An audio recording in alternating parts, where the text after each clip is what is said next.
Howdy everybody, my name's Cooter Pickleberry. This is FloridaMan Cooking, and today we're going to make a London Broil.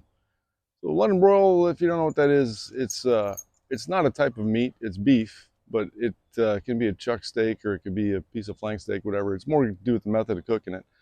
And it was not invented in London, it was invented in the United States, and we're not going to broil it, we're going to pan fry it. So really it'd be kind of a, redneck, saltwater hillbilly beef fried on a frying pan, I guess.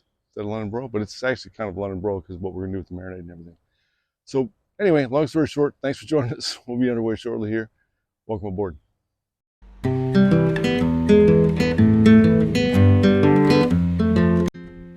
All right, so here we go. We're gonna take this tough piece of meat and turn it holy. Grab a fork and just stab it like it stole your grandma. So just stab it both sides as much as you can do until you get bored stabbing. Flip it over, stab it again, flip it over, stab it again. We're going to baptize it in an acid bath here in just a few minutes. We'll show you how to do that.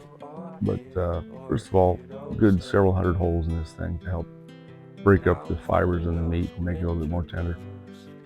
We'll throw some thinly sliced garlic in and a little bit of Worcestershire sauce, which has some acid in it, soy sauce, and then the final thing is some vinegar. I use balsamic vinegar because I like the flavor. It's really good, and it adds quite a bit to the flavor profile. It's good stuff. You could use any kind of vinegar though if you wanted to. After that, we're going to throw in whatever herbs you've got, if you've got some. This is just some dried thyme, and I think that's a nice thing on meat. I've used rosemary plenty of times too, if that's what was in the fridge. And finally, the secret ingredient, baking soda, which helps to hinder the protein bonding and it makes it a little bit softer. Of course, as you stir that into the vinegar, as you learned in third grade science class, you just made a little volcano. Description for the quantities, or the recipe for the quantities, will all be in the description below. So we stick it in there, let it get on that side, flip it over, slide it over, and then we're gonna make sure that we get this thing well coated. It's gonna marinate for about 4 hours. You wanna go minimum probably of 2, and because it's got so much acid, and I think if you let it sit overnight, it might get a little bit mushy. So I'd say 2 to maybe 8 hours would be about the most you wanna go. And of course, I'm just spooning some more on top so it doesn't dry out and it gets that marinade working on both sides.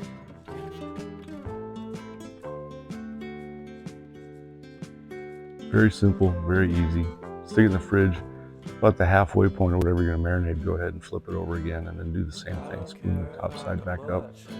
Turn it into a delicious, juicy, tender piece of meat. Do it this way.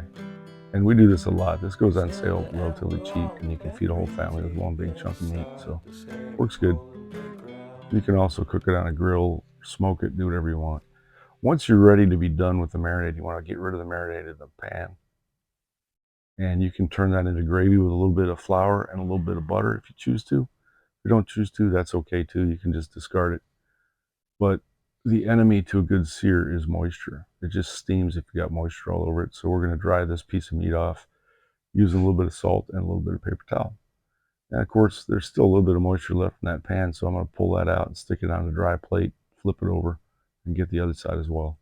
And then we'll finish it up with some salt. Salt just helps to absorb that moisture and draw it into the meat. Probably best if you let the salt sit on there for 10 minutes or so before you cook it. But even better if you can go a little bit longer if you want to. But we'll pick that garlic off so it doesn't burn. A little bit of salt on both sides, and then I use a massive quantity of black pepper just because I like the flavor of black pepper on everything. I've been known to put it in a milkshake, so it's just good stuff for me, but y'all can do what you want on that. You don't have to use that much. We got a cast iron skillet going with some butter in it. Put a little bit of oil in to keep the butter from browning too much. And then we're going to set that gently in and away from us so we don't get a splatter back and burn ourselves. So I think any day you get out of the kitchen without burning yourself or stabbing yourself is a pretty good day. This was a pretty good day. We'll stick another little cast iron skillet on there. That's just to press the steak down so that it gets an even sear all the way around. It doesn't squish any juice out. You'll see a massive juice lance when I start to cut this thing a little bit. But you can see that nice sear. It's a little darker than you'd expect. That's because of the baking soda, which you don't taste, by the way, and the dark liquids I use for the marinade. We got a nice little sear going. Well, you want to pull this off at about 125. The residual heat in there will warm it up the rest of the way to 130, which is considered medium rare. if that's what you want. I wouldn't cook this thing well done. I think it'd be tough if you did that, but I've always gone kind of medium rare. Here's Big Bad Billy, my carving knife. And as we cut this open, you can see just how perfect that's cooked. It's got a nice sear on the outside.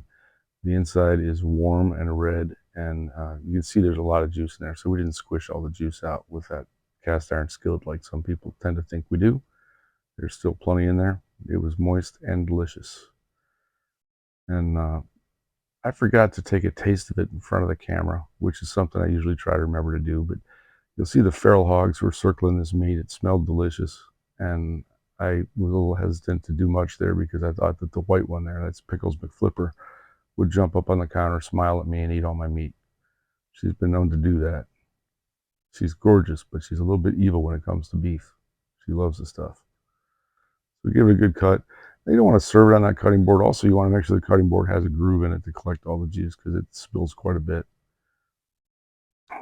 But we take that off, stick it on a nice dry plate, sprinkle a little bit more thyme on it, or again, any herb you've got, and then just a little bit more salt.